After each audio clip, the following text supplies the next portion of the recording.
Olá, meu amigo, minha amiga, sejam bem-vindos a mais um Portal do José. Hoje trazendo assuntos muito importantes e um em especial que é fundamental, porque atinge as nossas vidas particulares e a nossa vida em sociedade aqui no Brasil e que, felizmente, começou a ser tratado com um olhar diferente pelo governo Lula. Me refiro especificamente à comunicação. E aí você pode se perguntar, mas o que tem a ver a comunicação com a minha realidade concreta, da minha família, da sociedade, de um modo geral? É porque através da informação que você recebe, da comunicação sobre coisas concretas que acontecem, é que você pode se programar pessoalmente, pode fazer planos para a sua família e pode eleitoralmente decidir quem é melhor para governar a sua cidade, seu estado, seu país, quem é que vai produzir leis no parlamento brasileiro. Como diria Hegel, essa frase, você que acompanha os nossos encontros aqui já sabe, né? A comunicação gera a ação, a desinformação gera a conformação. Essa frase filosófica, ela se aplica tanto para o nosso plano pessoal quanto para o plano geral. Porque se você não faz um check-up, você não faz alguns exames para saber como é que anda a tua saúde, certamente se você tem algum mal, você não vai tratar esse mal. Do mesmo modo, se acontece alguma coisa na sociedade, alguma enfermidade, alguma doença, e você não sabe disso, você não consegue também, você não vai proteger a sua família. Do modo inverso, se você tem as informações, você vai tomar sempre providências. É assim também na realidade política concreta aqui no nosso país. Se nós não sabemos aqueles que estão nos assaltando, aqueles que estão lesando os nossos interesses, aqueles que estão traindo os interesses da sociedade e do povo brasileiro, como é que nós iremos combatê-los? Pois bem, eu vou conversar com vocês sobre o que está acontecendo, como é que essa preocupação do governo Lula, quais são as ferramentas possíveis de se enfrentar essa realidade. Mas antes de mais nada, eu quero agradecer a todos vocês que estão aqui no nosso portal, que ajudam a gente a chegar a mais pessoas, porque a gratificação que eu sinto, gente, é muito grande. Eu queria compartilhar isso com vocês. É como, para transmitir para vocês, só tentando puxar para a sua vida particular alguma coisa que tenha acontecido, para você sentir, né? É como se você, que já organizou o encontro de família, o encontro de colegas de faculdade, de escola, enfim, você que fez uma festa de casamento, um batizado, e quando você vê, você se depara com pessoas chegando, você vai ficando contente, algumas que você não via há muito tempo, né? Então você sente aquela coisa muito bacana, né? É exatamente isso que eu sinto todos os dias, porque é uma homenagem que a pessoa faz aqui ao nosso espaço, de se identificar com coisas que nós falamos aqui todos os dias, né? Então, quero agradecer a todos vocês, e se você está chegando agora, se inscreva também, você que é muito bem-vindo, muito bem-vinda, conheça os nossos outros vídeos, compartilhe se você achar bacana, dê seu joinha também, seu comentário, e se puder, se inscreva também no nosso clube de membros, tá legal? Então, vamos seguir em frente. Gente, esse assunto, ele é vital. Se nós não soubermos, né, através de uma comunicação politizadora o que está acontecendo, a gente fica à deriva, né? Ontem eu mostrei para vocês um trecho aqui desse acontecimento, né? O Lula, presidente Lula, no encontro partidário, disse: Lula pede autocrítica ao PT e foco em evangélicos. Em discurso durante a conferência do partido, o presidente afirmou que brasileiros que ganham até 2 salários mínimos se afastaram da legenda e previu que vai protagonizar eleições municipais com Bolsonaro em 2024. Em dado momento aqui, disse o Lula: será que estamos falando aquilo que o povo quer ouvir de nós? Ou será que temos que aprender com o povo como é que se fala com eles? Como é que a gente chega aos evangélicos? Questionou o petista. Gente, tem algumas questões aqui que elas não são de trato simples, né? Porque falar aquilo que o povo quer não necessariamente vai ajudar o povo. Muitas vezes você tem que falar aquilo que o povo precisa ouvir, precisa escutar, precisa despertar para determinada realidade. Porque senão, basta o tempo todo se fazer pesquisas de opinião para saber qual a opinião da sociedade de determinada coisa e você embarcar naquela situação ali. Tem um livro muito interessante, que eu já comentei aqui com vocês 1 ou 2 vezes, do Michel Foucault, chamado A Parrésia. A parrésia era um comportamento que os gregos tinham lá atrás, de sempre se falar a verdade, mesmo com os custos que essa verdade poderia acarretar a quem estava dizendo a verdade. Você dizer a verdade muitas vezes te torna uma pessoa antipática, né? E para governantes, muitas vezes aconteciam algumas tragédias, né? O governante, ao escutar a verdade que o cidadão que era contratado para reproduzir a verdade que o povo estava dizendo, muitas vezes o governante não gostava e mandava matar o mensageiro, né? E essa metáfora, até hoje, ela circula nos dias atuais, né? Que muitas vezes, para se combater o mal, não se ataca o mal, se ataca o mensageiro que está trazendo essa informação do mal. Então tem essa questão estrutural. O governo Lula, ele não está fazendo uma comunicação politizadora. Fazer inserções publicitárias, que está fazendo um ato aqui, outro acolá. Ontem eu vi uma mensagem muito interessante do ministro Silvio Almeida.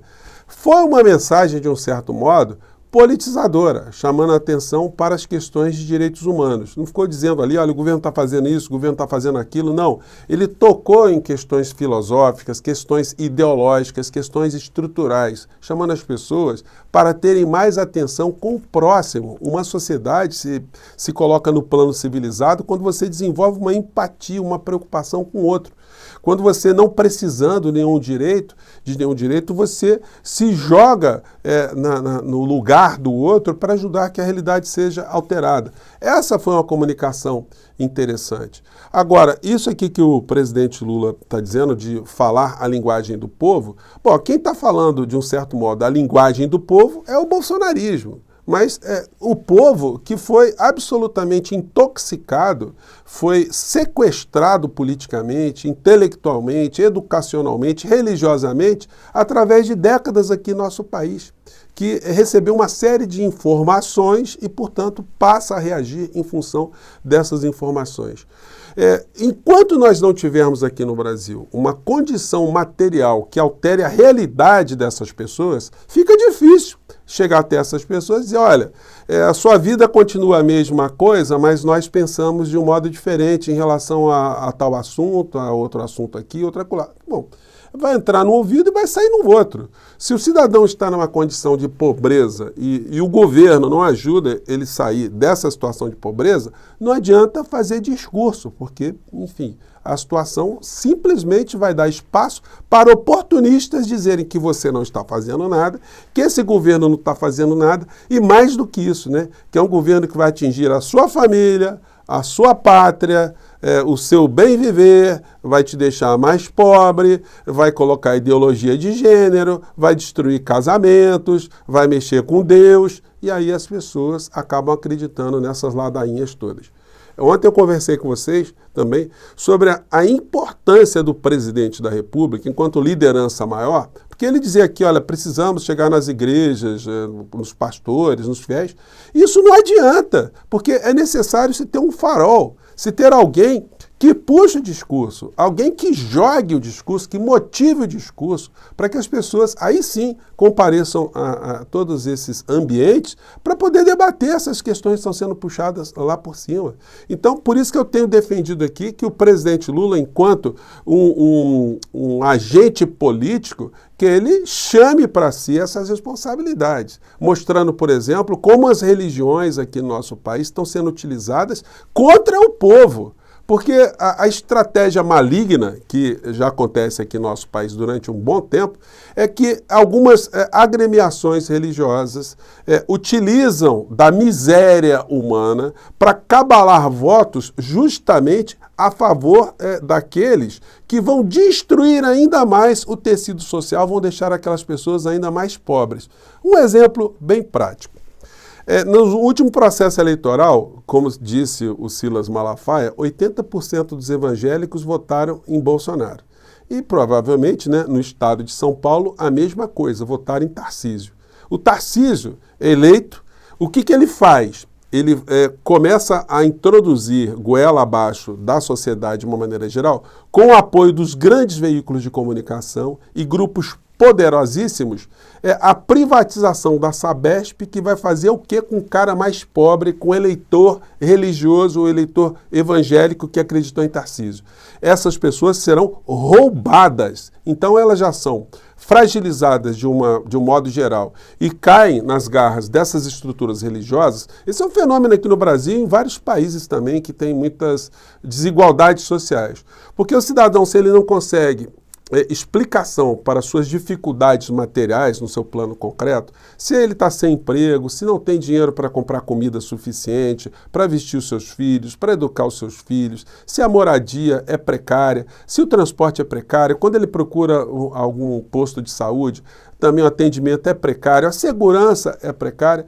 Então, essa pessoa, ela quando não consegue enxergar no plano concreto soluções para a sua realidade concreta, ela acaba buscando apoio no lugar que ela pode, ou seja, nos templos, onde ela é considerada, ela é tratada com respeito, ela é tratada como um irmão, mas também é assaltada, porque justamente nessa situação de fragilidade é que ela resolve fazer as suas últimas apostas, apostar justamente nesses vigaristas que acabam cabalando o poder político contra essas próprias pessoas. Isso que eu estou falando aqui para vocês é que precisa ser dito. Como se dizia antigamente, né, muitas vezes, você quando diz a verdade, você fica antipatizado. Mas essa é uma função das pessoas que querem alterar a realidade. Só pular no barco não adianta, né? Como eu já disse para vocês algumas vezes, no livro de Michel Foucault, A Parésia, ele disse que a partir dos anos 80, na França, nenhum político mais falava a verdade. Porque se começou a fazer pesquisas de opinião, os políticos começaram ali a ver o que o povo, quais eram as demandas do povo, né? E aí começava a reproduzir a mesma coisa. Se o povo quer redução da responsabilidade penal para 14 anos, então nós vamos defender que isso é a coisa certa. Se o povo está querendo que a gente introduza a pena de morte, então essa é a coisa saudável a se fazer numa sociedade como a nossa. Se o povo quer proibir qualquer tipo de liberdade da mulher para decidir sobre qualquer coisa em relação à gravidez, ao seu corpo, então é isso que nós temos que fazer. Nós temos que transformar então o nosso país numa nação fundamentalista, porque a maior parte do povo acha que se tem que matar criminosos, se matar pobres, na dúvida tem que se atirar, todo mundo tem que se armar. Então é muito complicado. A gente tem que ir exatamente na contramão, mas na contramão dessa sociedade que ficou muito adoecida, a sociedade ficou muito transtornada diante da realidade concreta. Então não adianta se tentar fazer um discurso para se atingir o povo, sem que haja uma atitude concreta de transformação da realidade concreta a favor do povo. E isso vai fazer com que um governo tenha que se confrontar com as estruturas que mantêm esse povo nesse total atraso. Por exemplo, a questão econômica aqui no nosso país. Se não houver uma maior distribuição de renda no nosso país, se o sistema financeiro, se o rentismo, se os grandes credores internacionais e nacionais não forem enfrentados, se o orçamento do nosso país, a maior parte é destinado não para o povo, mas para alegrar os financistas, se essa realidade não for alterada, o que adianta você chegar para o povo e dizer que você é uma pessoa bem intencionada? Não vai para lado nenhum, né? Gente, eu queria jogar essas questões aqui no nosso papo de hoje. Mais tarde eu voltarei aqui porque tem manifestações gigantescas, né, acontecendo aqui no Brasil para evitar que o ministro Flávio Dino chegue até o Supremo Tribunal Federal. Será que darão certo essas manifestações? Elas atingirão o seu objetivo fundamental? Pois bem, eu volto mais tarde para conversar com vocês e para tocarmos novamente nessa questão estrutural que atinge a sua vida, a minha vida, a vida do povo brasileiro, tá bom? Um grande abraço, até lá, tchau!